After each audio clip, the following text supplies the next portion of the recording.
What are the key events in backstroke timing?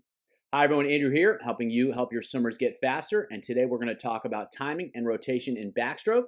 And while people tend to think that it's really similar to freestyle, it's actually pretty different. We're going to explore what it looks like and how to keep it simple so that you can help your swimmers improve. There are two key timing elements. The first is the timing of the rotation in the pull and the timing of the rotation in the arm recovery. We're going to discuss what's important to do and why it helps swimmers go fast. Let's dive in.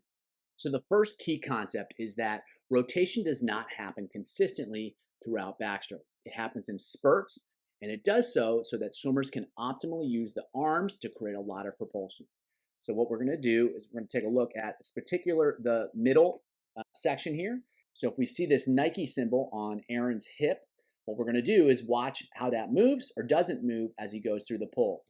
So it's staying in the exact same place, and then right at the end of the pull is where it finally moves.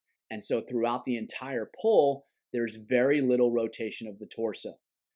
From here all the way through, there's very little, and then there's a violent rotation at the end of the stroke.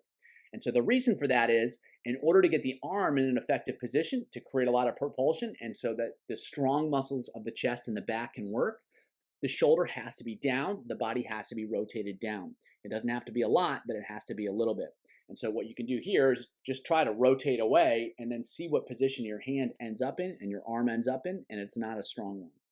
So rather than rotating consistently and continually throughout the stroke, swimmers rotate as the hand goes in. You can see that his shoulder drops down, and then he pulls, and then he snaps through at the end after the arm pull happens. And then the rotation itself is a violent, quick switch to the other side. And so you can see here, he's on his side, and then boom, switches to the other side. And if you watch his other shoulder, now it's rotated down and he's ready and set up for the pull on the other side. So key idea is that there's a delay in the rotation through the pull, and it's not until after the pull when backstrokers are going to rotate. So we'll watch the same thing with another athlete here. And you can see he's on his side here, pulling through. There's been no rotation.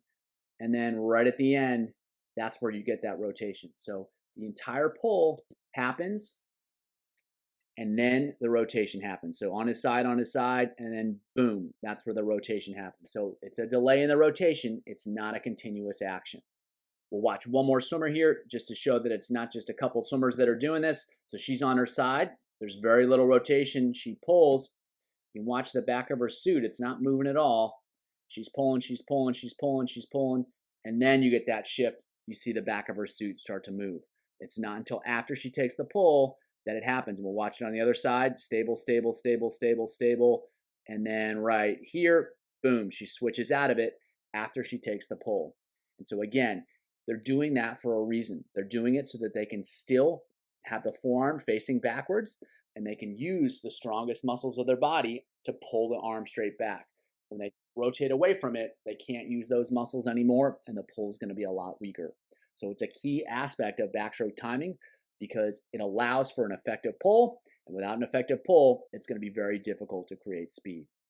So as we saw underwater, when swimmers are finishing their pull, there's a quick rotation to the other side. What I'd like to draw attention to now is how the recovery of the arm can also help facilitate that shift from side to side. So we've got one arm underwater finishing and getting the rotation to the other side, and then at the same time, the opposite arm is going to enter the water, and that's going to drive the shoulders and the body to the other side as well. So if we watch here, just watch either side, you can see the arm goes in, and then they're driving the shoulder, driving the hand down into the water, and that switches them from side to side. So when they enter, boom, there's a big switch. And if we watch the athlete on the left, you can see her left arm is underwater, and then right there, it pops up right away.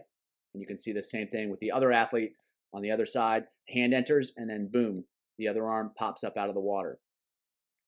And so when those two actions are coupled, when the hand enters as the other hand finishes, it's going to really help swimmers shift their body from side to side. And they're going to be able to do that without having to actually think about and try to rotate their body. The momentum of the swinging arm, the momentum of the pulling arm, it just kind of snaps everything from side to side.